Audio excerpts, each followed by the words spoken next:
चलिए अपने topic start कर देते हैं। स्ट्रेटेजिक मैनेजमेंट चल रहा था, वो कंटिन्यू करें। लास्ट चैप्टर नंबर 4 पे बात हो रही थी। कल जो टॉपिक अपन ने देखा दैट वाज रिलेटेड टू स्वॉट एनालिसिस, और उसके कुछ केस स्टडीज भी डिस्कस किए थे। तो उसमें से कुछ पूछना हो, कुछ क्वेरी, आपको सारे पॉइंट्स क्लियर है? चलिए तो आगे बढ़ते हैं। अब आज जो टॉपिक है वो उससे रिवर्स है, that is related to TOWS. तो स्वॉट और टोज में कंसेप्चुअली डिफरेंस है, भले वो चारों टर्म्स जो है आपके सेम ही रहेंगे। स्ट्रेंथ, वीकनेस, अपॉर्चुनिटी, थ्रेट, वो सारी बातें सेम है, लेकिन ओरिएंटेशन का फर्क है। उसका बेसिक एग्जांपल देख लेते हैं।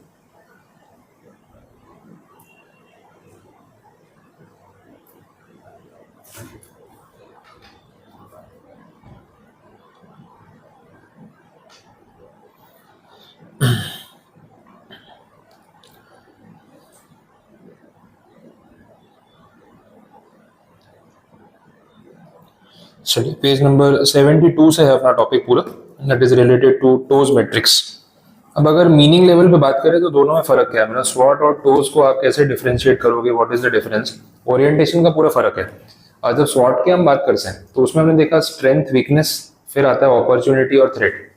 टोज मैट्रिक्स में ऐसा है, थ्रेट एंड अपॉर्चुनिटी के बारे में पहले सोचा जाता है, उस हिसाब से फिर स्ट्रेंथ और वीकनेस की बात होती है। तो सोच का फर्क है। अब इसका एग्जांपल ले लेते हैं। जब स्वॉट की बात हम कर रहे हैं ना, तो हम ये देखते हैं हमारी स्ट्रेंथ क्या है और हमारी वीकनेस क्या है। अकॉर्डिंगली हम मार्केट में अपॉर्चुनिटीज ढूंढते हैं और थ्रेट्स के बारे में सोचते हैं। टोज मैट्रिक्स में उल्टा है भाई। टोज मैट्रिक्स में हम ये देखते हैं कि मार्केट में क्या अपॉर्चुनिटीज अवेलेबल है, उस हिसाब से हम हमारी स्ट्रेंथ और वीकनेस पे काम करेंगे।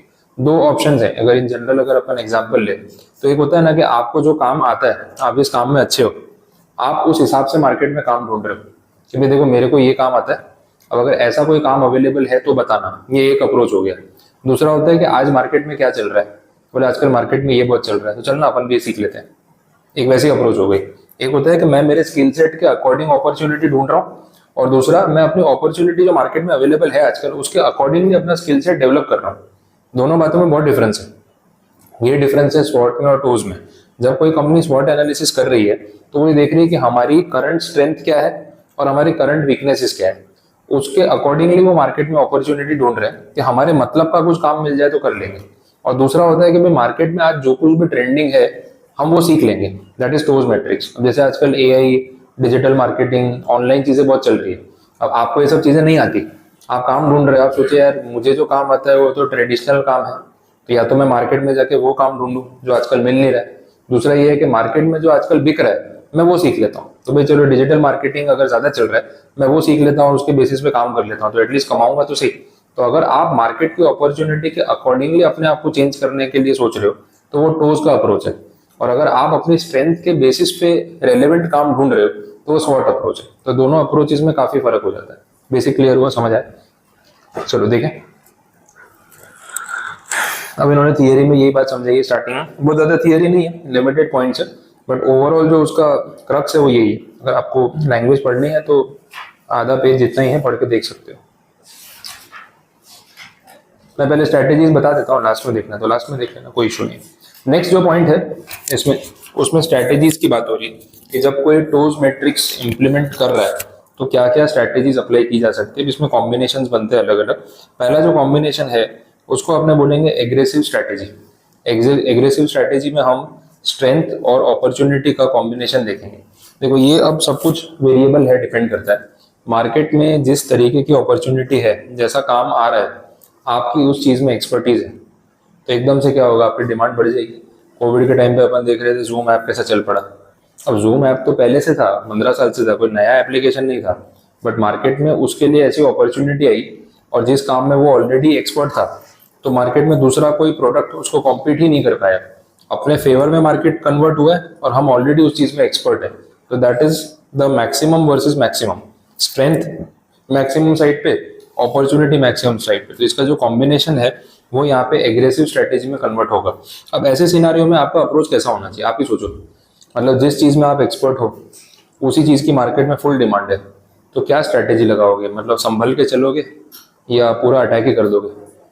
एग्रेसिव ही हो जाओगे, क्योंकि आपको पता है कि आपके टक्कर में कोई नहीं है और मार्केट आपके फेवर में है और जो आप बोलोगे वही होगा, तो यू विल गो एग्रेसिव। यही तो मौका है फुल पेस पे काम करने का, मैक्सिमाइज करने का, ऑप्टिमम पैसा कमाने का ये अपॉर्चुनिटी है। तो ऐसी सिचुएशन में अगर कोई कंपनी है कि जो मार्केट में अपॉर्चुनिटी है उसी में उसकी स्ट्रेंथ है, तो इस सिचुएशन में उस कंपनी को एग्रेसिव स्ट्रेटेजी लगानी चाहिए। एग्रेसिव मतलब मार्केटिंग भी फुल पेस पे करो, एडवर्टाइजमेंट भी ज्यादा करो, सप्लाई चेन पे भी काम करो, डिस्ट्रीब्यूशन नेटवर्क बढ़ाओ, डेट्स उठाने पड़े, लोन्स उठाने पड़े तो बैंक से लोन ले लो, क्योंकि वो शॉर्ट टर्म में रीपे हो जाएगा। लेकिन ऐसी अपॉर्चुनिटी मार्केट में बाद में कब आएगी वो पता नहीं। समझ आ रहा है? तो ये एग्रेसिव स्ट्रेटेजी है। लैंग्वेज देखनी साथ में देख लेते हैं। Maximum and maximum refers to an organization within which the synergy effect is present and opportunities are dominating in the environment. It consists in strong expansion and development with maximum application of strength and available opportunity. The aggressive strategy embraces actions such as capturing opportunities, strengthening the position on the market, taking over organization of the same profile, concentration of resources on competitive products. मतलब जितना जोर लगा सकते हो लगा दो, पैसों के मामले में, स्किल के मामले में, प्रोजेक्ट एक्सपांशन, बिजनेस एक्सपांशन के मामले में, जो भी आप कर सकते हो। आपका टाइम आया है, इससे अच्छा मौका मिलेगा नहीं, तो यहाँ पे हमें एग्रेसिवली आगे बढ़ना चाहिए, ये इन्होंने सजेस्ट किया। सिनर्जी इफेक्ट में ऐसा होता है कि ऐसा बोलता है 2+2 5, मर्जर, अमालगमेशंस, कोलैबोरेशंस। आपने जिसके साथ कोलैबोरेशन किया उसकी वजह से आपको बहुत ज़्यादा फायदा हुआ। तो बहुत बार कंपनीज ये करती है कि भाई चलो मिलके काम करते हैं।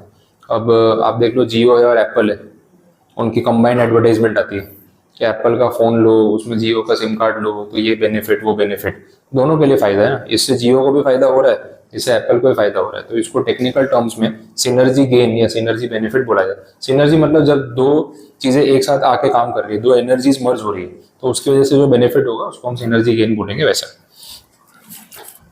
ठीक है, नेक्स्ट कॉम्पिटिटिव स्ट्रेटेजी। इसमें ऐसा है, मार्केट में अपॉर्चुनिटी आ रही है, मार्केट उस डायरेक्शन में मूव कर रहा है, लेकिन हम उस कैटेगरी में उतने स्ट्रांग नहीं, वीकनेस है। अब क्या करें? देखो, हर कोई कमा रहा है, हम ऐसे बेवकूफ़ों की तरह बैठे हैं साइड पे, तो कोई बोलेगा भाई तू भी सीख लेना। जब सब लोग कमा रहे हैं काम करके, तो क्यों नहीं कर सकता? जाएगा तो सीखेगा, कुछ तो पता चलेगा, ट्रेनिंग ले ले, स्किल डेवलपमेंट कर दे। तो इतनी अपॉर्चुनिटी है कि सब मतलब अच्छा खासा हाथ धो के पैसे कमा रहे हैं, तो साइड पे बैठा हुआ है, मुझे काम नहीं आता, भाई सीख ले, सीखने में कितनी तकलीफ है वैसे। तो अगर वीकनेस है एंड अपॉर्चुनिटी है, तो आप क्या कर सकते हो? अपनी वीकनेस को स्ट्रेंथ में कन्वर्ट करने के लिए आप डायरेक्शन लो, और जो भी शॉर्ट कमिंग्स है उसको फुलफिल करो, वीकनेस को स्ट्रेंथ में कन्वर्ट करो। तो ये आपकी स्ट्रेटेजी होनी चाहिए। तो यहाँ पे इसको इन्होंने बोला है कॉम्पिटिटिव स्ट्रेटेजी। तो ये रोते पीटते साइड पे बैठ गए, अरे इससे बेटर है कि पार्टिसिपेट करो, एफर्ट करो, फाइट करो और जीतो, कंपटीशन दो दूसरों को भी, वैसा करना चाहिए। तो वो कॉम्पिटिटिव स्ट्रेटेजी उसको नाम दिया गया। अब देखो लैंग्वेज क्या है। It is present in an organization where weakness dominates over the strength. Still, there are opportunities prevailing in the environment. The competitive strategy consists in elimination of weak sides of the company's operation and construction of its competitive strength through maximal exploitation of the existing opportunities that support development. आपकी weaknesses हैं, ठीक है, लेकिन सब कुछ week ही होगा आपकी company में, ऐसा तो होगा नहीं। कुछ तो होगा जिसके बेसिस पे आपकी कंपनी भी आगे बढ़ सकती है। तो आपकी जो भी चीजें हैं उसमें से आप ये सेग्रीगेट करो कि what are your strong points and what are your weak points. Weak points को साइडलाइन करके स्ट्रॉन्ग पॉइंट्स पे फोकस करके अगर एटलीस्ट उस डायरेक्शन से आप पैसा कमा सकते हो तो उस पर तो आप काम करो, एटलीस्ट वहां से तो कुछ रेवेन्यू जनरेट करने की कोशिश करो। टोटली गिव अप कर देने से बेटर है किसी को फाइट देना। एक होता है ना, अपना ओपोनेंट अपने से स्ट्रॉन्ग है, तो अब जैसे मैच में भी होता है कितनी बार कि सामने वाली टीम ने 250 बना दिए, तो लग तो नहीं रहा है कि अपन जीत पाएंगे। तो आपके पास दो ऑप्शन है, या तो 50 रन पे ऑल आउट होकर पूरी बेइज्जती करवा लो, या आपको पता है नहीं भी जीत रहे तो 200 210 तक तो जाओ। 20 30 40 रन से हारोगे तो बाद में स्कोर कार्ड देख के इतनी इज्जत खराब नहीं होगी। 50-60 पे ऑल आउट हो जाओगे तो बोले क्या फालतू टीम है, इनको तो कुछ नहीं आता है। बहुत फर्क पड़ता है। अपने मैच में देखते हैं ना कितनी बार, पता है जीतने वाले नहीं, लेकिन जो लास्ट में तो बैटिंग कर रहे हैं ना, वो फिर भी अपने शॉट्स मार रहे हैं, रन बना रहे हैं। बिकॉज ये सारी चीजों से आगे जाके फर्क पड़ता है, नेट रन रेट पे फर्क पड़ जाता है। जब 2 पॉइंट सेम है, सेम लेवल पे 2 टीम्स है, तो फिर नेट रन रेट पे डिसीजन होता है। तो बहुत बार यही मारे हुए रन काम आते हैं। तो अगर आपकी उतनी स्ट्रेंथ नहीं है, लेकिन आप एटलीस्ट अपने एरिया में स्ट्रांग होकर कुछ तो कंपटीशन दे सकते हो, थोड़ा फाइट तो दे सकते हो। 250 के सामने कोई टीम 80 पे आउट हो जाए तो 80 वाले कितना मजाक बनता है, लेकिन 250 के सामने स्कोर कार्ड पे दिखता है 190 पे ऑल आउट हुई, तो ये दिखता है कि नहीं 190 उन्होंने भी अच्छे बनाए, बट 250 कुछ बड़ा ही टारगेट था, शायद अचीवेबल नहीं था। तो वो फिर भी ऐसा ये नहीं लगता कि यार आप एकदम ही कंपटीशन से बाहर हो गए। तो जितना आप फाइट दे सकते हो उतना आपको देना चाहिए। कॉम्पिटिटिव मार्केट है, जिस प्रोडक्ट को बेच के आप पैसा कमा सकते हो उससे तो कमाओ। अगर दूसरे प्रोडक्ट में आप वीक हो तो कोई बात नहीं, वो भी ठीक है। तो कॉम्पिटेटिव स्ट्रैटेजी वहाँ पे आपको लगानी चाहिए। सेकेंड पॉइंट में बोला है क्या करना चाहिए एग्जैक्टली इसमें, थोड़ा सा टेक्निकली बात करें तो बोला expansion of financial resources, improvement of commercial resources, improvement of a line of product, improvement of productivity, reduction of cost। अब देख लो सारी स्ट्रेटेजी में इंप्रूवमेंट की बात हो रही है, समझ आ रहा है? बिकॉज वीकनेस है, जब वीकनेस है तो क्या करना पड़ेगा, इंप्रूवमेंट पे काम करना पड़ेगा ना। हमारे प्रोडक्ट की क्वालिटी कॉम्पिटिटर से कम है, पुअर है, प्रोडक्ट क्वालिटी पे काम करो। डिस्ट्रीब्यूशन नेटवर्क वीक है तो डिस्ट्रीब्यूशन पे काम करो। मार्केटिंग एडवर्टाइजिंग हम उतनी अच्छी नहीं कर पा रहे तो उसके ऊपर काम करो। तो अगर आप कंपटीशन में अभी पीछे चल रहे हो क्योंकि आपका कॉम्पिटिटर ज्यादा स्ट्रांग है, तो हाथ पे हाथ धरे बैठे रहोगे, रोते रहोगे या एफर्ट करोगे? तो आपको एफर्ट करना पड़ेगा to be better than what you are. तो that is the competitive strategy, वैसा होगा। जो चीज पॉजिटिव है उसको मैक्सिमम बोलेंगे, जो चीज नेगेटिव है उसको मिनिमम बोलेंगे। तो वीकनेस में तो मिनिमम ही लिखा है ना।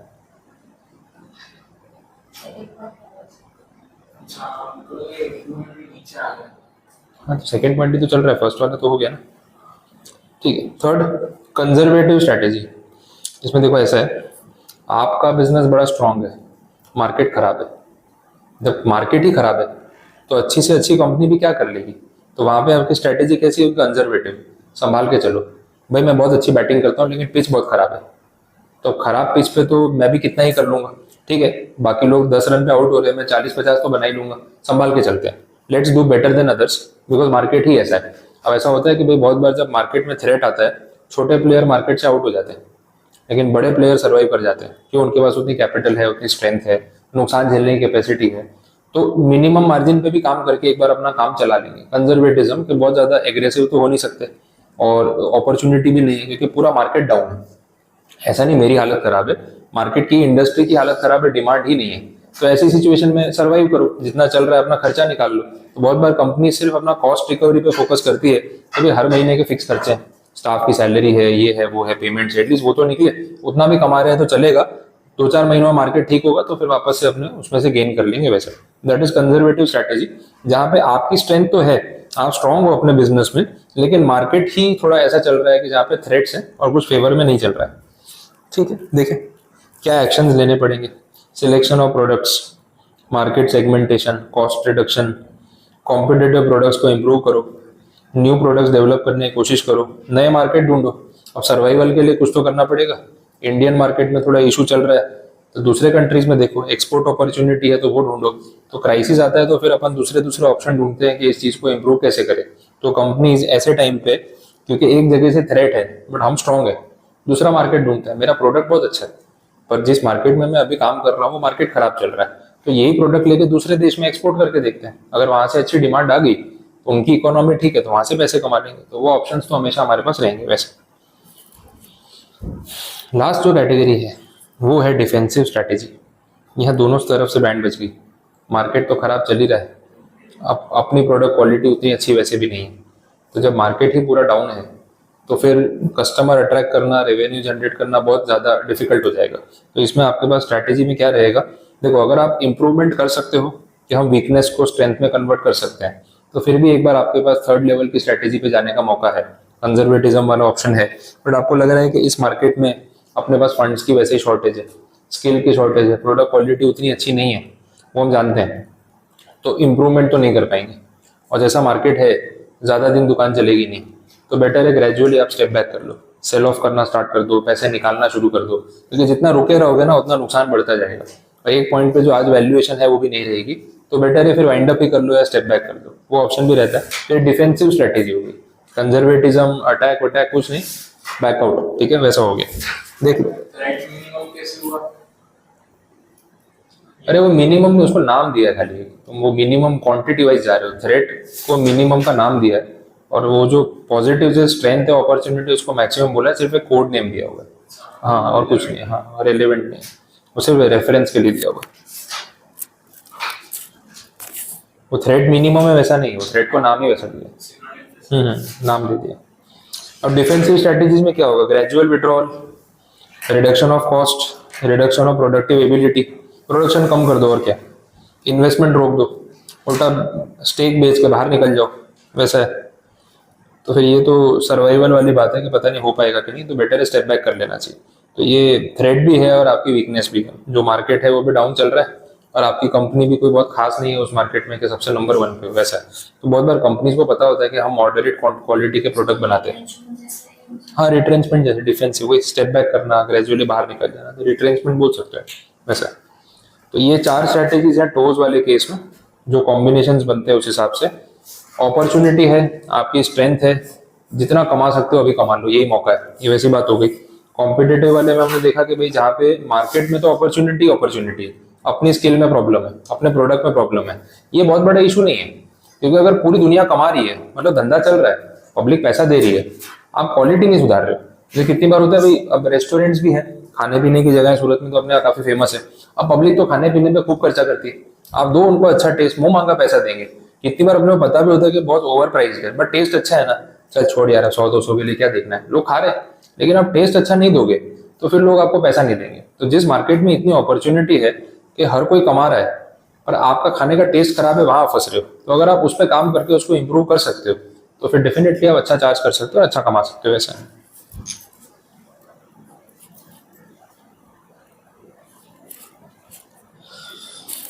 ठीक है, तो ये 4 पॉइंट्स हुए। इसके बाद इसकी भी केस स्टडीज हैं। टोज मैट्रिक्स पे बहुत सारे केसेस रखे हैं, वो वैसे ही जैसे स्वॉट में रखे थे सेम पॉइंट्स है। एक एप्पल की केस स्टडी रखी है कि उनकी वीकनेसेस क्या है, उनकी स्ट्रेंथ्स क्या है। आपको एज एन एग्जाम्पल भी पढ़ना है तो पढ़ सकते हो, क्योंकि वो स्वॉट जैसी ही आपको लगेगी, उसमें इतना इशू नहीं आएगा। मैं पहले बाकी टॉपिक ले लेता हूँ, फिर आपको रीडिंग करके देखना है तो देख सकते हो। नाइकी का एग्जाम्पल है,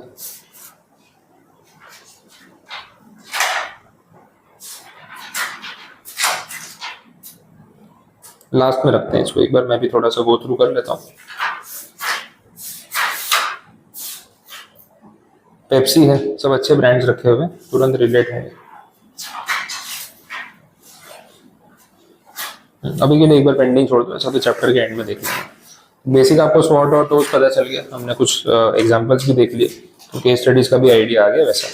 इसके बाद एक टॉपिक है पर्ट वर्सेस सीपीएम करके, ये चैप्टर के एंड में करवाऊंगा क्योंकि थोड़ा सा अलग टॉपिक है और इन्होंने मॉड्यूल में जिस तरीके से दिया था उसको रिलेट करना थोड़ा डिफिकल्ट है। प्रॉब्लम ये है, टॉपिक बहुत डेप्थ में है, अगर पूरा पढ़ो तो बहुत मजा आती है, लेकिन यहाँ पे इन्होंने सिलेक्टेड पॉइंट्स रख दिए, आधा अधूरा चैप्टर रख दिया और फिर इतना ही है।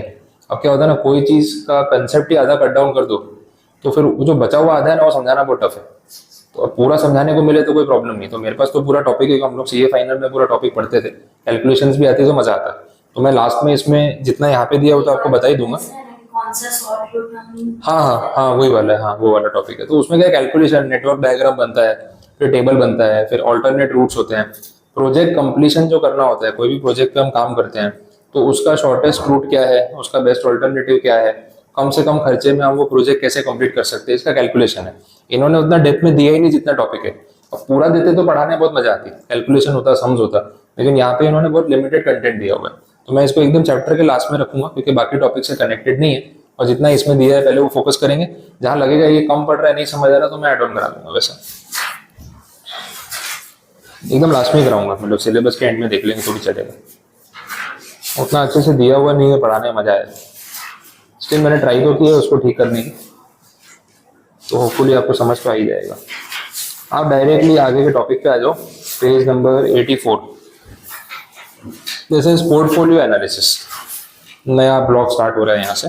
स्वॉट और टोज अपनी जगह था, वो खत्म हो गया, ये नया ही ब्लॉक है पोर्टफोलियो एनालिसिस। तो भाई पहले तो ये समझना है कि what is exactly portfolio. Portfolio का मतलब क्या है भाई? पोर्टफोलियो मतलब प्रोडक्ट पोर्टफोलियो। यहाँ पे हम बात कर रहे हैं उन कंपनीज की जो मल्टीपल प्रोडक्ट्स बनाती हैं और सिंगल प्रोडक्ट पे डिपेंड नहीं करती। और कोई भी बड़ी कंपनी कभी भी सिंगल प्रोडक्ट पे डिपेंड नहीं करेगी, क्योंकि वो लॉन्ग टर्म तक सर्वाइवल में रिस्की है। उस प्रोडक्ट की डिमांड खत्म हो गई, उस प्रोडक्ट का कॉम्पिटिटर आ गया, दूसरी कंपनी ने आपसे बेटर प्रोडक्ट बना लिया, कुछ भी हो गया, प्राइस तोड़ दिया, तो आप सर्वाइव नहीं कर पाओगे, मतलब रिस्क हो गया। एक ही चीज पे डिपेंड करना रिस्की है। तो प्रोडक्ट एनालिसिस में हम यहाँ पे पोर्टफोलियो एनालिसिस में ये करते हैं, हम देखते हैं कि हमारी कंपनी कौन कौन से प्रोडक्ट्स बना रही है, उसमें से कौन सा प्रोडक्ट जो है वो मार्केट में चल रहा है, ज्यादा चल रहा है, कम चल रहा है, इसका बार बार एनालिसिस होता रहता है। आप देखते हो बहुत सारी कंपनीज कुछ प्रोडक्ट्स बंद कर देती है कि पहले इस कंपनी का ये प्रोडक्ट आता था, इन्होंने बंद कर दिया, तो दूसरा भाई क्यों नहीं मिल रहा, बोले डिमांड नहीं है, थोड़ा सा बिकता है, उसके लिए इतना बनाओ, खर्चा करो, फिक्स कॉस्ट लगता है, ये होता है, नुकसान जाता है, कमाई कुछ है नहीं तो बंद कर दिया, ऐसा भी होता है। बहुत बार कंपनीज ऐसे प्रोडक्ट्स रखती है अपने पोर्टफोलियो में जिससे एक्चुअली में वो कुछ कमाती नहीं है, लेकिन उसकी वजह से बाकी प्रोडक्ट्स बिकते हैं, एंट्री लेवल प्रोडक्ट्स होते हैं। बहुत बार कंपनी ऐसे प्रोडक्ट रखती है, इवन फूड बिजनेस में भी होता है। और जैसे आप मैकडोनल्ड जा रहे हो तो मैकडोनल्ड में वो आपको मैकालू टिक्की बेच रहा है। एक टाइम पे मैकालू टिक्की 25 रुपए का आता था, बहुत सस्ता। स्टार्टिंग में मैकडोनल्ड्स ने जब प्रमोशन शुरू किया था इंडिया में तो मैकालू टिक्की वॉज 20 रुपीज, 25 रुपीज। आज की डेट में 70 रुपीज, 60 रुपीज है। अब 50 रुपए में आप जब बर्गर दे रहे हो तो शायद आप उसमें कुछ ज्यादा नहीं कमा रहे हो, नहीं भी कमाते हो ऐसा भी हो सकता है, बट वो ना कस्टमर को दुकान तक लाने का एक रास्ता है। अब जब कस्टमर आता है मैकडोनल्ड में, देखता है मैकालू टिक्की 50 रुपए, फिर कंपैरिजन में देखता है अच्छा मैकवेजी 80 रुपए, फिर कॉर्न एंड चीज 100 रुपए, फिर ये वो 250 रुपए तक के बर्गर है, तो उसका दिमाग घूमता है। तो कितनी बार वो कस्टमर ना 50 रुपए वाला छोड़ के 200 वाला खरीद लेता है, तो उसको वहां तक लाने में वो चीज हेल्प करती है। अच्छा, अगर वो सोच के आया कि मैं तो भाई 50 रुपए वाला ही खाऊंगा, फिर साथ में ऑप्शन, सर फ्राइज लोगे, सर कोल्ड ड्रिंक ऐड कर दो, सर 150 रुपए में कॉम्बो हो जाएगा, ले लिया ना। तो एक प्रोडक्ट में नहीं कमाया कोई बात नहीं, दूसरे में कमा लेंगे। तो ऐसा भी बहुत बार कंपनीज करती है कि लॉस मेकिंग प्रोडक्ट भी चलने देते हैं कि उसकी वजह से कस्टमर दुकान में आता है, इस प्रोडक्ट पे मेरा नुकसान है बट ये खरीदने में वो 4 और खरीदेगा ही और मैं वहां पे कमा लूंगा। ऐसा ही बहुत बार होता है, ये चीजें होती है। तो दैट इज पोर्टफोलियो एनालिसिस। तो ये सारे पॉइंट्स हमें यहाँ पे देखने हैं। अब इसमें ना आपको उसका एनालिसिस कैसे करना है उसके लिए कुछ मॉडल्स, कुछ मैट्रिक्स दिए हुए हैं और वो रियल केस स्टडीज के फॉर्म में आपको मिलेंगे। 1973 में प्रोडक्ट पोर्टफोलियो एनालिसिस पे पीटर ड्रकर ने कुछ अपनी पॉलिसीज और मैट्रिक्स दिए थे। इन सारी चीज़ों पे हम आगे बात करने वाले हैं। पहला जो मैट्रिक्स है उसके ऊपर बात करेंगे, that is called BCG matrix. BCG matrix जो है वो दिया था बॉस्टन कंसल्टिंग ग्रुप ने। यूएस में बॉस्टन करके एक जगह है, वहाँ की एक कंपनी है बॉस्टन कंसल्टिंग ग्रुप, और बहुत बड़ी कंपनी है, कंसल्टेशन फर्म है। जो जैसे पेप्सी है, कोका कोला है, मैकडोनल्ड्स, ये सब जो बड़ी कंपनीज होती है, ये लोग भी कंसल्टेशन लेते हैं। ऐसा नहीं है कि इनको सब कुछ पता है। जब इनको कोई नया प्रोडक्ट लॉन्च करना होता है तो इनके स्टेक्स बहुत हाई है। अब सपोज कोका कोला कोई नया कोल्ड ड्रिंक लॉन्च करता है तो वो कोल्ड ड्रिंक लॉन्च करने से पहले उनको 1000 बार सोचना पड़ता है। ऐसा नहीं हमको क्या फर्क पड़ता है, लॉन्च कर देंगे, चला तो ठीक है, तो बंद कर देंगे, पैसों की कौन सी तकलीफ है। बात पैसों की नहीं, रेपुटेशन की। अगर आप एक प्रोडक्ट लॉन्च करते हो और वो फ्लॉप होता है तो आपकी गुडविल में फर्क पड़ता है कि इसका प्रोडक्ट भी फेल हुआ। अगर आपने 4 कोल्ड ड्रिंक के अलग अलग टेस्ट और वेरिएशंस ट्राई किए मार्केट में, सारे फेल हुए, तो लोगों के माइंड में ना गुडविल कम हो जाएगी, कोका कोला की वैल्यूएशन कम हो जाएगी, तो बोले इनके प्रोडक्ट फालतू होते हैं, पता नहीं कैसा होगा, वैसा ही परसेप्शन बन जाता है। लेकिन आप जब हर प्रोडक्ट बैक टू बैक अच्छा लेके आते हो तो आपकी रेपुटेशन वैसी बन जाती है कि इस कंपनी का है तो अच्छा ही होगा। उस चक्कर में लोग उठा लेते हैं बिना सोचे। ऐसी गुडविल क्रिएट करना हर कंपनी चाहती है। तो ये लोग क्या करते हैं, कोई भी नया प्रोडक्ट लॉन्च करने से पहले कंसल्टेशन फर्म्स को मिलते हैं, उनसे बातें करते हैं, उनसे सजेशंस लेते हैं। फिर ये कंसल्टेशन फर्म्स मार्केट सर्वेस करती है, ये लोग इनको गाइड करते हैं कि आप ये करोगे तो सही रहेगा, ये करोगे तो गलत रहेगा। प्राइस पॉइंट डिसाइड करना, किस प्राइस पे बेचूं तो करेक्ट प्राइस होगा, तो उसके रिगार्डिंग प्राइसिंग में भी वो लोग हेल्प करते हैं और कंसल्टेशन का अच्छा खासा पैसा चार्ज करते हैं। तो ये सब चीजें यहाँ पे होती है, ये पॉइंट्स। अब बॉस्टन कंसल्टिंग ग्रुप बीसीजी जो है, उन्होंने एक मैट्रिक्स प्रोवाइड किया था प्रोडक्ट पोर्टफोलियो एनालिसिस के लिए। वो मैट्रिक्स जो है वो क्या बोलता है वो समझो। देखो आपको कुछ एग्जांपल वहाँ पे दिया हुआ है। 2 पैरामीटर्स पे ये मैट्रिक्स काम करता है। एक है मार्केट ग्रोथ और दूसरा है मार्केट शेयर। मार्केट कैसा है, ग्रोइंग मार्केट है, स्लो मार्केट है, स्टेबल मार्केट है, वो डिपेंड करता है। और मार्केट शेयर मतलब उस मार्केट में आपका शेयर कैसा है, कम है या ज्यादा है, आप कितने स्ट्रॉन्ग प्लेयर हो। ये दोनों पैरामीटर्स को इन्होंने एक्स एक्सिस और वाई एक्सिस पे एक 2 डायमेंशनल मैट्रिक्स में रखा हुआ है। अब देखो जो एग्जांपल आपको वहाँ पे दे रखा है मैंने, वो नेस्ले का एग्जांपल है, ठीक है, नेस्ले कंपनी के प्रोडक्ट्स है।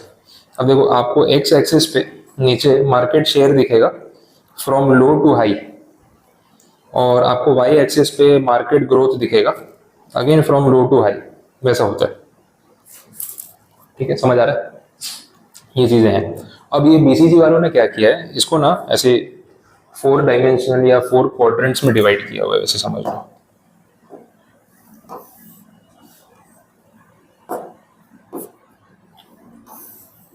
अरे सॉरी,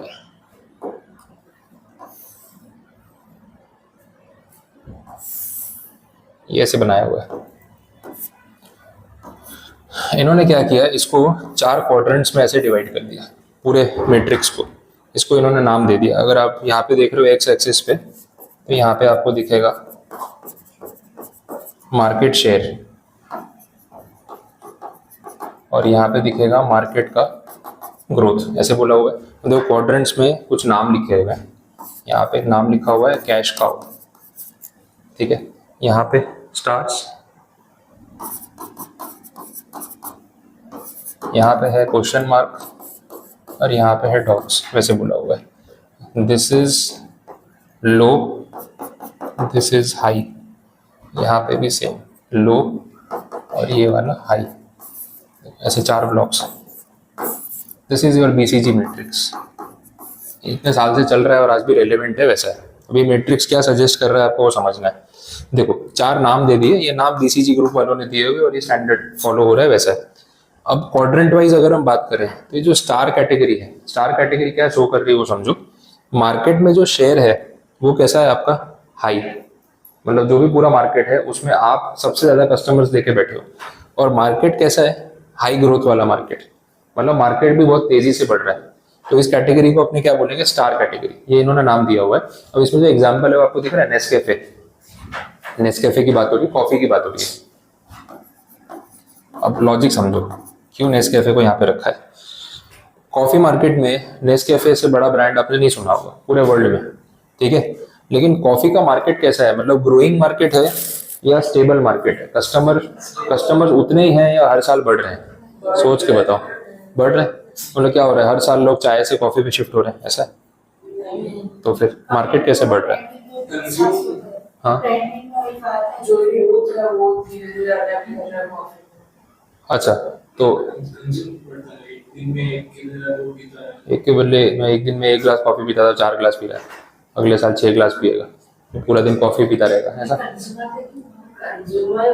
मार्केट ग्रो हो रहा है, मतलब कंज्यूमर्स की क्वांटिटी बढ़ रही है एवरी ईयर। कहाँ से आ रहे हैं नए नए कंज्यूमर हर साल मार्केट में, ऐसा भी हो रहा है क्या।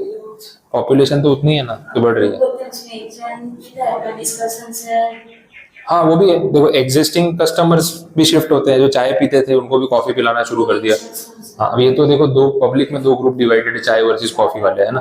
चाय वाले तो अभी देखो 44 डिग्री में रास्ते पे चाय पी रहे होते हैं, बोलो तुम लोग इंसान हो क्या, हो इतनी गर्मी में गर्म चाय मांग के पी रहा है, तो काफी लोग पी रहे होते हैं। तो अब वो भी है चाय लवर्स है तो वो लोग पी रहे हैं। अब जिनको कॉफी पसंद है वो कॉफी के फेवर में बात करते हैं। एक अलग कैटेगरी है माचा वाली, वो तो बीमारी है, पता नहीं कौन सा घास का पानी पी रहे हैं, समझ ही नहीं आता। तो जबरदस्ती पी रहे हैं लोग, फूल बनने के चक्कर में फूल बन रहे हैं, वैसा हो रहा है। और अभी अभी कुछ नया आया है, पर्पल कलर की कॉफी आई है, देखा क्या। हाँ हाँ नहीं, ब्लू टी अलग है। ना ब्लू टी तो चाय वाली कैटेगरी है, वो तो पानी वाली चाय नहीं। मैं अभी पढ़ रहा था कुछ इंडोनेशिया का कोई फ्रूट है, उबे या समथिंग कुछ बोलते हैं। हाँ उसको यूज करके उसका पाउडर बना के, हाँ तो वो कॉफी के अंदर पर्पल कॉफी आ गई, जैसे माचा ग्रीन वाली है ना, पर्पल लेके आ गए। अब माचा भी आउटडेटेड हो गए, कुछ नया आ गया।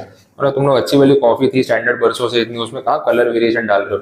वो उबे वाली तो ऐसा लग रहा था कि वो उजाला नहीं आता कपड़े धोने का, वो डाल दिया है, मतलब वो पूरा शक्ल ही वैसी हो जाएगी पी के।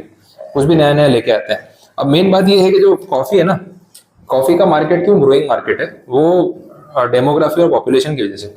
हर साल एक जनरेशन, एक ग्रुप 18 साल का हो रहा है, वो तो हो ही रहा है। एवरी ईयर कोई ना कोई होगा जो 18+ हो जाएगा। अब ऐसा है कि जब आप स्कूल टाइम में हो तो घर वाले कॉफी तो पिलाएंगे नहीं आपको, अब या तो भी सादा दूध पियोगे या बॉर्नविटा हॉर्लिक्स ये सब डाल के पियोगे। आजकल पेरेंट्स को समझ आ गई है कि बॉर्नविटा हॉर्लिक्स कुछ नहीं, शुगर पाउडर है, तो वो लोग नहीं देना चाहते। तो अब या तो प्लेन मिल्क पी रहे हो या हल्दी वाला दूध पी रहे हो या ऐसा कुछ नेचुरल पिला रहे हैं। तो वो एज में, आपकी स्कूलिंग एज में तो आपको कॉफी और चाय से थोड़ा दूर रखा जाता है। फिर धीरे धीरे जैसे आप टीन एज में आते हो, बड़े होते हो, फिर थोड़ा आप इस चीज पे शिफ्ट होते हो कि यार आप कॉफी या कुछ फ्लेवर चाहिए। और 18 के बाद जो आपका एक वो एडल्टहुड आ गया, फिर आपकी मर्जी है, आपको चाय पीनी है, कॉफी पीनी है, कितनी बार पीनी है, आपकी चॉइस है, ये वैसा हो गया। तो जो भी लोग 18 से अबव वाली एज में एवरी ईयर एंटर हो रहे हैं, वो है इनके लिए नए पोटेंशियल कंज्यूमर्स। इसी से इनका मार्केट ग्रो हो रहा है, क्योंकि पॉपुलेशन तो एड ऑन हो ही रही है। अभी जो मार्केट ग्रो हो रहा है ना, उस ग्रोथ मार्केट में एक प्रॉब्लम क्या है, अगर आप एक एग्जिस्टिंग मार्केट में मार्केट शेयर लेके बैठे हो, कॉफी मार्केट में नेस्कैफे से ऊपर कोई नहीं है, तो नेस्कैफे वाला टेंशन फ्री होकर नहीं बैठ सकता। आपने टीवी पे नेस्कैफे की ऐड देखी, अभी ऐड देता है वो, कि नहीं देता है, देता है ऐड, आती है, अभी भी आती है, यूट्यूब पे भी ऐड आती है। नेस्कैफे गोल्ड की ऐड आती है, बड़ा ऑडिटोरियम होता है, जो स्टेज पे बैठा होता है, ऐड आती है। नेस्कैफे वाले को ऐड देने की क्या जरूरत है, सबको पता है नेस्कैफे ही एक बड़ा ब्रांड है कॉफी का, उसको ऐड देने की वैसे कोई जरूरत नहीं है, बट वो फिर भी वो कर रहा है। उसका रीजन है ही नोज कि मेरा मार्केट शेयर बहुत ज्यादा है, लेकिन ये शेयर मेंटेन करना चैलेंज है, क्योंकि ये भी बढ़ रहा है साथ में। मतलब 100 कस्टमर है, 80 मेरे हैं, बट अगर वही 100 कस्टमर रहेंगे तो मैं राजा हूँ। लेकिन अगर 100 के 200 हो जाएंगे और मैं 80 पे रह गया तो मेरा मार्केट शेयर आधा हो जाएगा। तो जो कस्टमर ऐड हो रहा है ना, उसको भी तो पकड़ना है। तो पता है ये सब जो चीज़ है, कॉफी वाला मार्केट है ना, ये टेस्ट वाली चीज़ है, प्रेफरेंस वाली चीज़ है। 18 का होते ही आपने जिसको पहले चाय पकड़ा दी, फिर वो चाय का हैबिचुअल हो गया तो चाय ही मांगेगा। चाय में भी तो कितने नाटक होते हैं लोगों के, चाय भी इसी ब्रांड की चाहिए, होता है ऐसा कि भाई टाटा की चाय पीते तो यही अच्छी लगती है, टेटली पी रहे वो अच्छी लग रही है, वाघ बकरी पी रहे वो अच्छी लग रही है। तो सबका ना दिमाग में एक वो टेस्ट सेट हो जाता है कि यार मैं इसी कंपनी की चाय पीता हूँ, हमारे घर में यही आती है, तो उसी का टेस्ट समझ आता है। कॉफी में भी होता है। अभी नेस्कैफे के अलावा कोई कॉफी प्रोडक्ट है मार्केट में?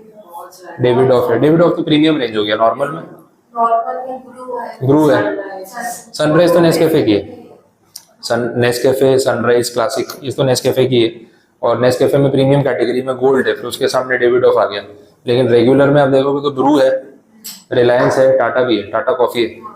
टाटा कॉफी तो लिस्टेड कंपनी थी, अभी उन्होंने टाटा कंज्यूमर प्रोडक्ट्स में मर्ज कर दिया। तो टाटा कॉफी भी डायरेक्टली कॉफी बेच रहा है, रिलायंस वाला भी कॉफी बेच रहा है, ब्रू बेच रहा है। तो ऐसे 3-4 ऑप्शंस तो है मार्केट में। अब इनकी कॉफी के टेस्ट में भी फर्क होता है।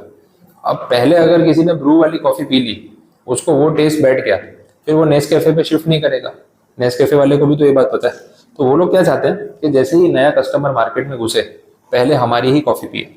एक बार उसको अपना टेस्ट सेट हो गया, 2-4 बार पी लिया, फिर वही मांगेगा, फिर दूसरे पे स्विच कभी नहीं करेगा और ट्राई भी नहीं करेगा, ये वैसा हो गया। तो ग्रोइंग मार्केट में मतलब एडिशनल होता हुआ जितना भी कस्टमर बेस आ रहा है, उसको पकड़ते रहना पड़ेगा। तो ये जो पोजीशन है स्टार वाली, ये बहुत ईजी पोजीशन नहीं है। यहाँ पे मार्केट में आप टॉपर हो, लेकिन मार्केट बढ़ता जा रहा है, तो हर रोज जो नए कस्टमर ऐड हो रहे हैं उनको भी पकड़ना है। भाई आ जाओ, ब्रू मत पीना, तुम पहले नेस्कैफे पी लो। अब उसी के लिए नेस्कैफे टीवी पे एडवर्टाइजमेंट कर रहा है। नेस्कैफे के उन्होंने इतने सारे आउटलेट बना रखे हैं, फ्रेंचाइज दे रहा है, हर जगह उसको प्रमोट करके उसका डिस्ट्रीब्यूशन मेंटेन कर रहा है कि कस्टमर अगर पहले कॉफी पीने आए तो उसके हाथ नेस्कैफे ही लगनी चाहिए। ये उनके लिए चैलेंज है। तो ये जो कैटेगरी, इसको हम स्टार कैटेगरी बोलते हैं। High market share but with high growth, growing market. तो आप है ना ट्रेडमिल पे भाग रहे हो, भागते रहना पड़ेगा, भागते रहना पड़ेगा, जैसे ही रुके पीछे वाला आगे निकल जाएगा। समझ आ रही है? तो ये चैलेंज हो जाता है इनके लिए। ये बहुत इजी काम नहीं है कि आराम से अपने टेबल टॉप पे बैठे हैं, कोई नहीं आने वाला, सब पीछे पड़े हुए हैं। आप अगर ठंडे पड़ जाओगे, ब्रू वाला नए कस्टमर पकड़ लेगा, भाई आप 100 में से 80 लेके बैठो, कोई बात नहीं, जो नए 100 आएंगे ना उनको हम पकड़ लेंगे। फिर देखो अगले 100 में 80 हमारे होंगे, तो अपने आप वो मार्केट में कंपटीशन में आप नंबर 1 पे रह ही नहीं पाओगे। तो इनके लिए जो कंडीशन है वो हमेशा मार्केटिंग करते रहना, प्रमोट करते रहना, कस्टमर एक्विजिशन पे फोकस करते रहना, वो इनकी मेन स्ट्रेटेजी होती है। So this is the first category, जिसको अपने स्टार्स बोल रहे हैं वैसा। ठीक है, दूसरी कैटेगरी देख लेते हैं। कैश काउ देख लो, कोई भी देख सकते हैं चारों में से, कुछ फर्क नहीं पड़ेगा, उनको ऑर्डर भले कुछ भी हो। Cash cow, market share high, market growth low, ये सेफ ऑप्शन। कैश काउ उसी को बोलते हैं कि ये टेंशन बिना की इनकम है। अब रिलायंस है, रिलायंस के लिए कैश काउ है उनका पेट्रोलियम बिजनेस, हर महीने भर भर के पैसा कमा के दे रहा है। और ऐसा है कि भाई मार्केट में अपना ही शेयर है, रिफाइनरी में और कोई है नहीं इंडिया में, सीधी बात हो गई। और मार्केट की जो ग्रोथ है वो लो है, मतलब ऐसा नहीं है कि बहुत नए कस्टमर आ जाएंगे। पूरी दुनिया जो रिलायंस से रिफाइनिंग करवा रही है वही करवा रही है, कस्टमर्स तो उनके वही के वही है, और कंपटीशन इतनी जल्दी क्रिएट होगा नहीं। तो लो ग्रोइंग मार्केट में जहाँ कस्टमर बेस एक्सपांड नहीं हो रहा है, उसमें अपन मार्केट शेयर लेके बैठे। तो 100 में से 80 कस्टमर अपने हैं और 100 का ही मार्केट है, तो लेके बैठे रहो, हर महीने फिक्स कमाइए, कोई टेंशन नहीं। तो इसको बोलेंगे कैश काउ प्रोडक्ट। हर कंपनी का एक कैश काउ प्रोडक्ट होता है जहाँ से उनके फिक्स पैसे आते हैं, और वही प्रॉफिट वो लोग दूसरी कंपनीज में यूज करते हैं अपना बिजनेस बढ़ाने के लिए। जियो में जो पैसा उसने जलाया है वो सारा ऑयल रिफाइनरी से ही लेके आया वो। तो कैश का वो बिजनेस आपको इतना पैसा कमा के देता है, फिक्स स्टेबल इनकम, कि आप दूसरे रिस्क ले सकते हो वैसा है। इनके लिए नेस्कैफे में इन्होंने, या सॉरी नेस्ले में इन्होंने जो कैश काउ में प्रोडक्ट रखा है वो किटकैट रखा है। किटकैट नेस्ले का एक मेन प्रोडक्ट है। आप इसके बदले मैगी भी रख सकते थे, यहाँ बिकती है, मतलब आने वाली इनकम, उससे कोई रिस्क नहीं है वैसा है। तो मार्केट उतना का उतना ही है और शेयर आपका ज्यादा है। तो एग्जाम्पल के लिए उन्होंने किटकैट लिख दिया वहाँ पे वैसा। Next question mark. Question mark वो कैटेगरी है जहाँ पे मार्केट शेयर आपका कम है लेकिन मार्केट में ग्रोथ बहुत है। अभी ऐसा है कि you are not number 1, 100 customer में से आपके 25 होंगे, और भी बहुत सारे प्लेयर है, बट मार्केट डेली बढ़ रहा है, 100 से 500 कस्टमर भी होंगे। अब आप चाहो तो जो आगे नए कस्टमर जुड़ेंगे मार्केट में, आप उनको अक्वायर करने पे फोकस कर सकते हो। तो कॉम्पिटिटर के कस्टमर तोड़ने से ज्यादा आप न्यू कस्टमर्स को अट्रैक्ट करने पे ध्यान दे सकते हो। That is the question mark category. मतलब you are not number one but the market is growing, so you have the opportunity कि आप नंबर वन बन सकते हो, वैसा है। तो इसको हम क्वेश्चन मार्क कैटेगरी बोल सकते हैं। और लास्ट है डॉग्स वाली कैटेगरी। मार्केट भी ग्रो नहीं करता, मार्केट में शेयर भी आपका कम है। Milky bar is not an ideal example, वो इन्होंने रखा है यहाँ पे, मेरे को खुद को वो चीज इतनी रिलेट नहीं हुई। तो मिल्की बार ऐसा है कि व्हाइट चॉकलेट में मिल्की बार ही लीडर है, मिल्की बार का मार्केट शेयर ज्यादा है। तो एक्चुअली तो मार्केट शेयर वाइज देखे तो व्हाइट चॉकलेट कैटेगरी में तो मिल्की बार का मार्केट शेयर मैक्सिमम है, और कोई है ही नहीं कंपनी। कौन सी कंपनी जो व्हाइट चॉकलेट बेच रही है मार्केट में? कोई नहीं। हाँ, मार्केट की ग्रोथ कम है क्योंकि व्हाइट चॉकलेट पसंद करने वाले लोग बहुत थोड़े से हैं, इसलिए देखो मिल्की बार हर दुकान पे नहीं मिलती। अगर आपको पसंद है और आप ढूंढने जाते हो तो मिल्की बार आपको रेगुलर जगह पे मिलेगी नहीं, बिकॉज हर शॉप पे बिकती नहीं है, तो शॉपकीपर ज्यादा रखते भी नहीं है। दो चार रखते हैं, वो बिक गए तो ठीक है। आप डेयरी मिल्क देखोगे, सिल्क देखोगे तो भरी पड़ी है, लेकिन व्हाइट चॉकलेट के आपको 2-4 पीस ही मिलेंगे और खाने वाली पब्लिक कम है। तो market is not growing and market share of milky bar is actually good, maximum उनके पास ही है। बट इन्होंने यहाँ इसको डॉग्स में रख दिया। डॉग्स में अगर जो प्रोडक्ट होता है उसकी फिर स्ट्रेटेजी अलग हो जाती है।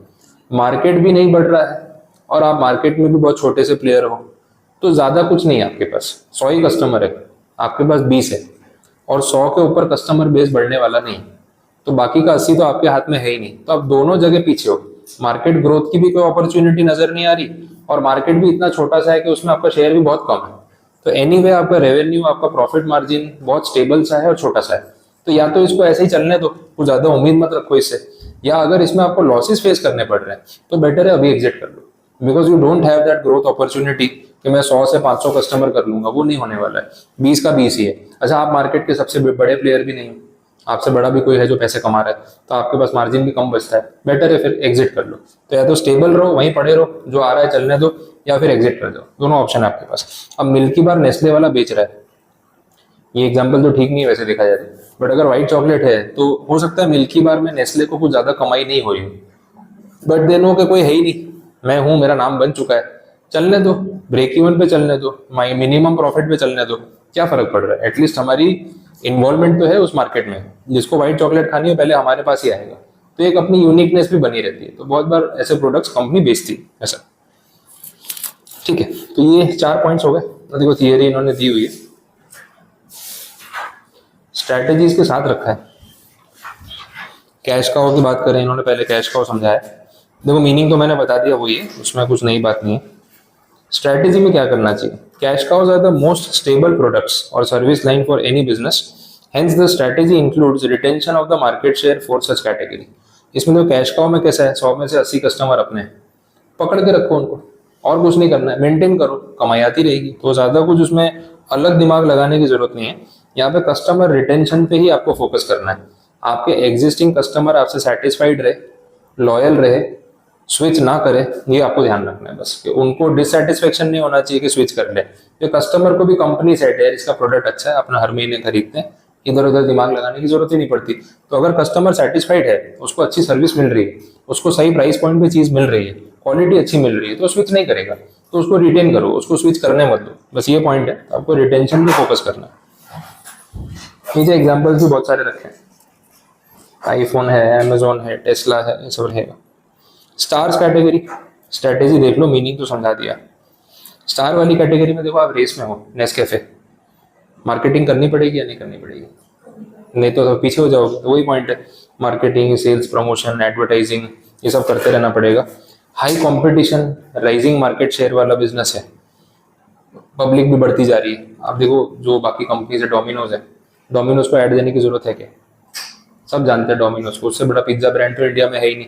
डोमिनोज की ऐड आती है टीवी में, मैच के टाइम पे, आईपीएल के टाइम पे, टूर्नामेंट्स के टाइम पे फुल एडवर्टीजमेंट करते हैं, डिस्काउंट कूपन देते हैं, आज मैसेज करते हैं आपको आज मैच के दिन पे पिज्जा मंगवा लो, इतना ऑफ है। क्यों करना पड़ता है उनको? बिकॉज दे नो कि भाई हमारा मार्केट शेयर सबसे ज्यादा है, लेकिन मार्केट भी हर साल बढ़ रहा है।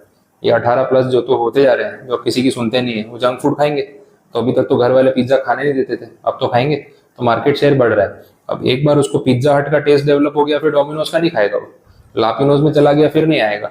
डोमिनोज वाला लगा हुआ है, मार्केटिंग कर करके याद दिला रहा है कि भाई यहीं पे आओ, अब डोमिनोज का पिज्जा देख के एक बार गया, टेस्ट पसंद आ गया, सेट हो गया, सालों साल तक वही पिज्जा खाता रहेगा। तो कस्टमर अक्वायर करते रहना इन कंपनीज की मजबूरी है। और ये कंपनीज अपने पूरे रेवेन्यू का 30 से 40% पैसा मार्केटिंग एडवर्टाइजमेंट पर खर्च करते हैं, 30 to 40%। Zomato, Swiggy, Domino's, Nescafe, pizza हट, ये सब ब्रांड्स 35% पैसा जो आपसे कमा रहे हैं वो मार्केटिंग पे खर्च करते हैं, क्योंकि एडवर्टाइजमेंट करते हैं तो कस्टमर आता है। 4 दिन आप डोमिनोज की ऐड नहीं देखोगे, डोमिनोज को भूल जाओगे, फिर घर का खाना पसंद आएगा। लेकिन घर का खाना खाते खाते डोमिनोज का ऐड आ जाए तो फिर रोटी अच्छी नहीं लगती, सब्जी कौन खाएगा, पिज्जा मंगवा लो। रिकॉल वैल्यू, बार बार आपको एडवर्टाइजमेंट देके याद दिलाते हैं, तो वो उनका बिजनेस का तरीका है, वैसा है। नेक्स्ट क्वेश्चन मार्क, इसकी स्ट्रेटेजी देखते हैं।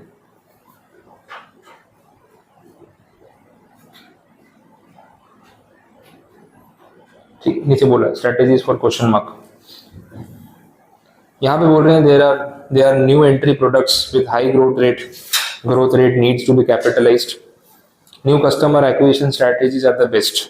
नए कस्टमर अक्वायर करने पे आपको फोकस करना चाहिए, तभी आप क्वेश्चन मार्क से या तो स्टार की तरफ जाओगे या कैश काउ की तरफ जाओगे। अभी आप क्वेश्चन मार्क में हो तो एक्चुअली मार्केट बहुत ज़्यादा क्विकली ग्रो हो रहा है, लेकिन आपका शेयर मार्केट में लो है, तो either you should shift at this side और एट दिस साइड। तो यहाँ से इस तरफ जाने का जो रास्ता है उसके लिए आपको नए कस्टमर्स को एक्वायर करके अपना मार्केट शेयर बढ़ाना पड़ेगा, क्योंकि मार्केट में ग्रोथ तो अच्छा है और आप इस तरफ हो तो प्रॉब्लम नहीं है, लेकिन आपको इधर जाना है, तो इधर जाने के लिए आपको मार्केट शेयर एक्वायर करने की कोशिश करनी है, तो वो स्ट्रैटेजी रहेगी। डॉग्स वाले में तो मैंने आपको बताया डिक्लाइनिंग मार्केट है, कुछ नया इनोवेशन कर सकते हो, रीब्रांडिंग कर सकते हो, नए तरीके से फ्रेश तरीके से प्रोडक्ट को प्रेजेंट कर सकते हो, तो देख लो, चांस है। नहीं हो सकता है तो फिर बैकआउट कर लो, ये होगा।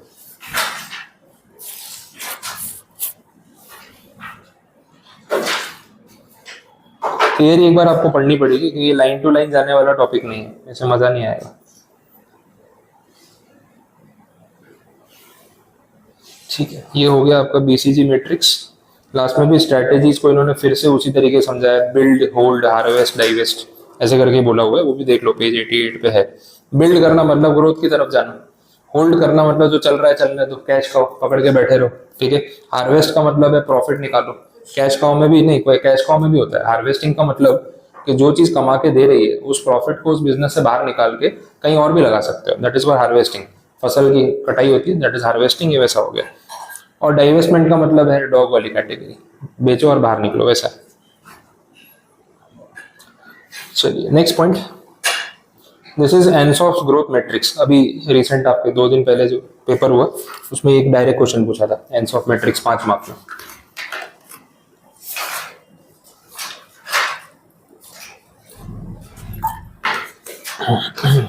बढ़िया टॉपिक है, लॉजिकल प्रैक्टिकल चीज है। अभी एनसॉफ उसका नाम है जिसने मैट्रिक्स बनाया है, आइगोर एनसॉफ, स्ट्रेटेजिस्ट है। जो डिटेल आपको दे रखी है पता चलेगा, उसका जो मैट्रिक्स है वो देखना। मैट्रिक्स में आपको 2 पैरामीटर्स दे रखे हैं, एक प्रोडक्ट और दूसरा मार्केट। अब देखो प्रोडक्ट में क्या बोला है, एग्जिस्टिंग प्रोडक्ट या फिर न्यू प्रोडक्ट। मार्केट में भी सेम बोला है, न्यू मार्केट या फिर एग्जिस्टिंग मार्केट। उस बेसिस पे कॉम्बिनेशंस बनाए हुए हैं और यहाँ पे 4 अलग अलग स्ट्रैटेजीज के आपको नाम दिए हुए हैं, market penetration, product development, market development, diversification. ये 4 स्ट्रैटेजीज हैं जो एनसॉफ ने सजेस्ट की है, डिपेंडिंग कि आप कौन से क्वाड्रेंट में कवर होते हो वैसा। यही हमें एक एक करके डिस्कस करना है, देख लो।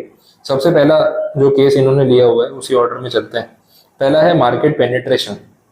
मार्केट पेनिट्रेशन तब होता है जब आप एग्जिस्टिंग प्रोडक्ट के साथ एग्जिस्टिंग मार्केट में डील कर रहे हो। जैसे आप इंडिया आपका मार्केट है, अभी आप एक्सपोर्ट्स में नहीं हो और आपके पास जो प्रोडक्ट बेचने के लिए है आप उसी प्रोडक्ट पे फोकस कर रहे हो, कोई नया प्रोडक्ट आप डेवलप करना नहीं चाहते हो।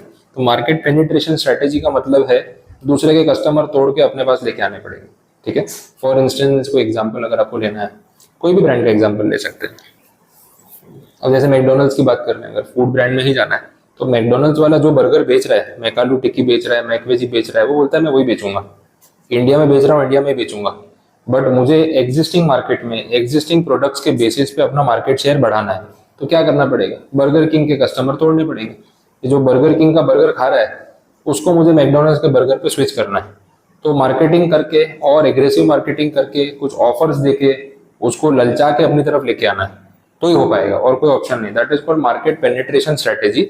सेम मार्केट में और डीपली जाके और कस्टमर एक्विजिशन के ऊपर फोकस करना, ये होता है। तो अगर आपका प्रोडक्ट स्ट्रांग है और आप उसी मार्केट पे और ज्यादा फोकस करना चाहते हो और आपको लगता है कि कॉम्पिटिटर को आप खत्म कर सकते हो, तो ये स्ट्रेटेजी आपके काम आ सकती है। वैसे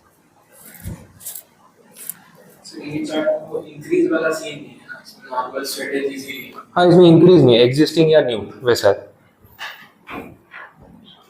ठीक है, तो मार्केट पेनिट्रेशन में फोकस रहेगा एग्जिस्टिंग मार्केट में विथ एग्जिस्टिंग प्रोडक्ट्स, ये चीज है। दूसरा देख लो इन्होंने कौन सा लिया है, प्रोडक्ट डेवलपमेंट। प्रोडक्ट डेवलपमेंट में ऐसा है कि हम नया प्रोडक्ट डेवलपमेंट करेंगे लेकिन एग्जिस्टिंग मार्केट में बेचेंगे। मतलब इंडिया में ही मैकडोनल्ड्स ने नए बर्गर्स की रेंज लॉन्च कर दी, तो मार्केट तो वही है, बट नए प्रोडक्ट्स मार्केट में लॉन्च करके कस्टमर को अट्रैक्ट कर लिया कि भाई देखो न्यू रेंज आई है, न्यू मेन्यू हमने रिवाइज किया है, नए बर्गर ऐड किए हैं, ये वाले ट्राई करो, देखो कैसा लगता है। कोरियन रेंज लेके आते हैं, मैक्सिकन रेंज लेके आते हैं, वैसा सब होता है। सॉसेज चेंज कर देते हैं अंदर। अभी आप मैकालू टिक्की मंगाओगे तो उसमें मैक्सिकन मैकालू टिक्की है, कोरियन मैकालू टिक्की है, रेगुलर मैकालू टिक्की है, वेराइटी देनी।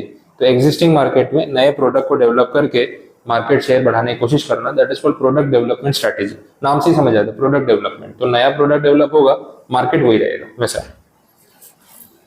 नेक्स्ट केस है मार्केट डेवलपमेंट स्ट्रेटेजी, ये इसका रिवर्स है। प्रोडक्ट वही रहेगा, मार्केट नया ढूंढेंगे। ठीक है, समझ आ रहा है? Same product new market. जैसे फॉर हाँ, वो एग्जांपल भी आप ले सकते हो। मैं किया का एग्जांपल दे देता हूँ आपको इसमें। मार्केट डेवलपमेंट, किया मोटर्स इंडिया में अभी तो काफी फेमस है, लेकिन ये लास्ट 5-6 साल में ही बढ़ा है। उसके पहले किया मोटर्स नहीं था। अब किया वाले जब इंडिया आए तो दे न्यू कि हमें इंडिया में कोई नहीं जानता, कस्टमर अपने पे ट्रस्ट कैसे करेगा। तो देखो, आप एक नई टेरिटरी में जा रहे हो तो आपको वो प्रोडक्ट लेके जाना चाहिए जिसमें आपकी मास्टरी, आपका बेस्ट प्रोडक्ट, जिसमें आपको कॉन्फिडेंस है कि यार ये मेरे से अच्छा कोई नहीं बनाता है, ये मैं लेके कहीं भी उतरूंगा बिकेगा, क्योंकि उसमें मुझे कुछ एक्सपेरिमेंट नहीं करना है, मुझे इन एंड आउट पता है। किया की सेल्टोस गाड़ी इंडिया में सबसे पहले आई, किया ने सिर्फ सेल्टोस ही निकाली। ये बहुत अलग स्ट्रेटेजी थी। जनरली क्या होता है, कोई भी कार कंपनी आती है ना, तो वो 3-4 गाड़ियों की रेंज लेके आती है कि भाई हमारे पास सारे ऑप्शन है, कस्टमर को ऑप्शन दोगे तो खरीदेगा, दैट वे। किया ने बोला नहीं, सेल्टोस हमारा हीरो प्रोडक्ट है, सेल्टोस हमने इतने देशों में बेचा है, सब जगह बिकता है और बहुत अच्छा रिव्यू है, we are confident about the product कि ये बिकेगा। और इंडिया में तब वो कॉम्पैक्ट एसयूवी का ट्रेंड था, तो उन्होंने बोला कि अब आज ये चीज ट्रेंडिंग है तो हम हमारा हीरो प्रोडक्ट उतारेंगे रेस में। तो इंडिया हमारे लिए नया मार्केट है, इंडियंस के लिए किया मोटर्स नई कंपनी है जो इंडिया में है ही नहीं। तो लोग ट्रस्ट कब करेंगे, जब हमारा बेस्ट प्रोडक्ट देंगे, एक ही प्रोडक्ट बेचेंगे, लेट देम ट्राई। जब लोगों ने प्रोडक्ट ट्राई किया तो प्रोडक्ट अच्छा निकला, धनाधन बिका, तो किया सेल्टोस इतनी बिकी, फेमस हो गई गाड़ी। अब जब उनका धंधा चल पड़ा, अब 4 मॉडल लेके आ गए, अब वो ब्रांड के पीछे पीछे अपने आप बाकी मॉडल बिकेंगे। क्या किया जो सोनेट है वो इतनी फेमस हो गई तो सेल्टोस फेमस हो गई, तो उनको पता है कि भाई सेल्टोस के पीछे हम सोनेट बेचेंगे तो भी बिक जाएगी, कार्निवल बेचेंगे तो भी बिक जाएगी। तो अब उनको बेचने में प्रॉब्लम नहीं आ रही है जैसी प्रॉब्लम उनको पहले आती थी। तो वहां से उन्होंने अपना बिजनेस लॉन्च किया। तो existing product with a new market, तो ये है आपकी मार्केट डेवलपमेंट स्ट्रैटेजी। अपने नया मार्केट ढूंढा वैसा है। जो लास्ट कैटेगरी है ना, डाइवर्सिफिकेशन, वो बड़ी रिस्की है, इसको सुसाइड सेल बोलते हैं। नए मार्केट में नया प्रोडक्ट लेके पहुंच गए। अब सोचो किया मोटर्स कोई नई गाड़ी लॉन्च करती जो उन्होंने किसी मार्केट में टेस्ट नहीं की और इंडिया में उनको कोई जानता नहीं है, तो सीधा नया प्रोडक्ट जो उनके खुद के लिए भी नया है वो लेके इंडियन मार्केट में आ जाते। तो हो सकता था कि गाड़ी में कुछ प्रॉब्लम आ जाए, खराबी आ जाए, फॉल्ट आ जाए, और वो फॉल्ट उनको भी नहीं पता क्योंकि फर्स्ट टाइम लॉन्च कर रहे हैं। तो कितनी बेइज्जती हो जाती। एक बार जो इंडिया में नाम खराब होता ना, कस्टमर कोई भरोसा ही नहीं करता, बोले नहीं वो किया मोटर गाड़ी मत लेना, लास्ट टाइम लॉन्च की थी, पता नहीं क्या बेकार गाड़ी थी, बहुत कंप्लेंट आई, ऐसा वैसा। फिर कंपनी जस्टिफिकेशन दे रही, बोले नहीं हमने भी नया प्रोडक्ट बनाया था तो ऐसा हो गया वैसा हो गया। कस्टमर बोलेगा हम इतने पैसे आपके एक्सपेरिमेंट करने के लिए थोड़ी दे रहे हैं, हमने पे किया, हमको सर्विस अच्छी नहीं मिली तो आपका प्रोडक्ट खराब है, अब आप 10 अच्छे प्रोडक्ट लेके आ जाओ, कोई नहीं खरीदेगा। तो उसके लिए डाइवर्सिफिकेशन स्ट्रेटेजी में ना आपने क्या कर दिया पता है, वो एक पैर भी जमीन पे नहीं, दोनों हवा में, प्रोडक्ट भी नया, मार्केट भी नया, ये वैसा हो गया। मार्केट डेवलपमेंट में क्या था, प्रोडक्ट आपका पुराना था, टेस्टेड था, तो जब नए मार्केट में गए ना तो आप कॉन्फिडेंस के साथ देखिए एक पैर तो जमीन पे है, समझ आ रहा है। डाइवर्सिफिकेशन में दोनों पैर हवा में है तो गिरने के चांस ज्यादा है। तो ये स्ट्रैटेजीज जो है इसमें डाइवर्सिफिकेशन सबसे रिस्की स्ट्रैटेजी मानी जाती है, ये आपको ध्यान रखना है। तो 4 स्ट्रैटेजीज थी। Market penetration, same market same product, aggressive बनो और डीपली जाओ, दूसरे कस्टमर खाओ और अपना शेयर बढ़ाओ, यही ऑप्शन है। प्रोडक्ट डेवलपमेंट में नया प्रोडक्ट बनाओ, सेम मार्केट में लॉन्च करो और कस्टमर्स को अट्रैक्ट करो। मार्केट डेवलपमेंट में सेम प्रोडक्ट लेके नए मार्केट में चले जाओ, ये हो सकता है। अब एप्पल ने इंडिया में फोन लॉन्च किया, तो जो फोन एप्पल यूएस में बेच रहा था वही फोन यहाँ पे लेके आए, तो क्योंकि वो वहां पे हिट था, चल रहा था, कस्टमर फीडबैक पॉजिटिव था, यहाँ पे भी चल गया। फिर उसके पीछे वो इंडिया में अगर 4 नए मॉडल निकाल भी दे तो कोई फर्क नहीं पड़ेगा, ये वैसी बात हो जाती है। मैकडोनल्ड्स वाला भी ऐसे एक एग्जांपल तो रखा हुआ ही है।